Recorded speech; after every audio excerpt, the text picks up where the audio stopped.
The newest branch of the military turns one on Sunday. Among the achievements for the Space Force in its first year, doctrine documents and 2 bases. Kaitlyn Johnson's deputy director at the Aerospace Security Project, the Center for Strategic and International Studies. As we wish happy birthday to the Space Force, Kaitlyn, what do you think the most significant moves forward the force has made in its first year? Sure. So I think it's had some really great accomplishments in its first year.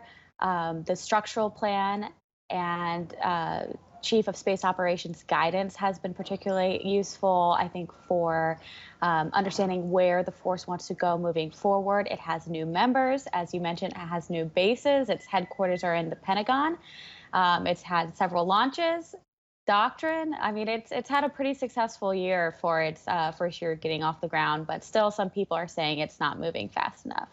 And that's the next issue, is where should it be moving forward? Those critics would like to see the Space Force doing what that it's not doing now or hasn't done yet. I think they would like to see it finalizing its structure and its position within the DoD.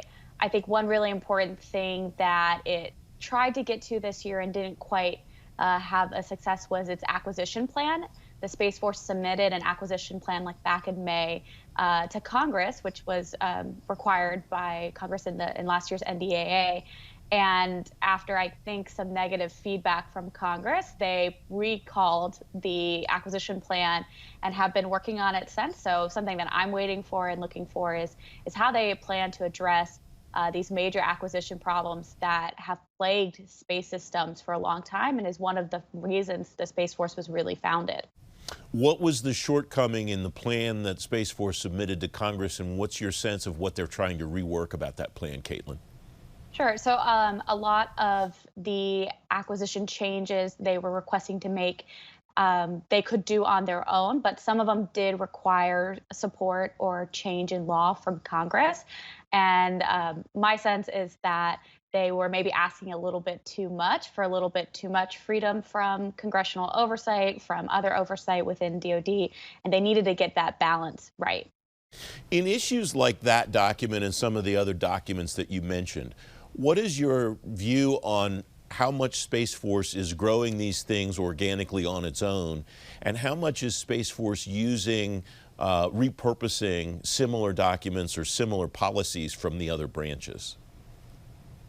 I think a lot of it is organic. However, nothing has been so groundbreaking that it's a huge departure than what was done in space previously by the Air Force. So we're really seeing a reaffirming of policies, a reaffirming of doctrine that was understood, but perhaps not stated in this formal way. There is a 99% or higher chance that 1 year from now, you and I will have this exact same conversation if you're willing to participate. What do you expect to see in the second year of the Space Force? What will we talk about a year from now, Kaitlyn? I think that's also highly likely. I think the Space Force is going to face a lot of pressure next year from Congress, from public support post the Trump administration. The military is foreseeing some declining budgets in the next couple of years. And so how they prepare for that, how they convince Congress and the public of their usefulness and why they were, established in the first place, I think will be really important to be able to secure that funding so that they can move forward with their plans. And about the budgets, it sounds like you expect to see the Space Force having to deal with the same budget flatline that the other branches are expecting, that the other branches have been talking about. Is that a fair estimate? I think it is. I think, with competing budget priorities, when you put space up against nuclear modernization or the Navy's modernization plans, I mean, these are some hard competing priorities that Congress is going to have to sort out, and the Space Force is going to have to make its case for why they deserve the budget that they're asking for. Of what the Space Force has accomplished so far and what it has on the docket, what we may see in the first quarter of 2021 or soon after, what do you think the most foundational issues are that they've really done so far, Kaitlyn?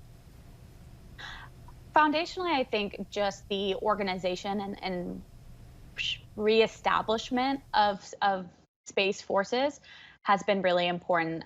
They did not just take what had been how the Air Force had organized it and recapitalized on that. They're really reorganizing and standing up 3 different commands. One has been stood up already, Space Operations Command, for the operation of satellites.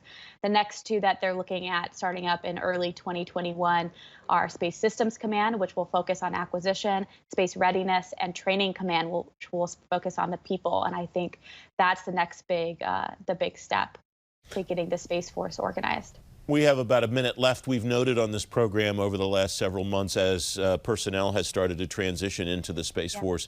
Can we expect to see a bigger flood of folks moving either from the Air Force to the Space Force or recruited directly into the Space Force in 2021, Kaitlyn? I think for sure. I also think we might even start to see plans for members from other services transitioning into the Space Force. I have some good friends in the Marine Corps and in the Navy and Army who would be interested in joining. So I think there's wide interest, especially for those who are really excited about this new opportunity and for focusing on the STEM field in general. Kaitlyn Johnson, thanks as always. Great to have you back. Thanks, Francis.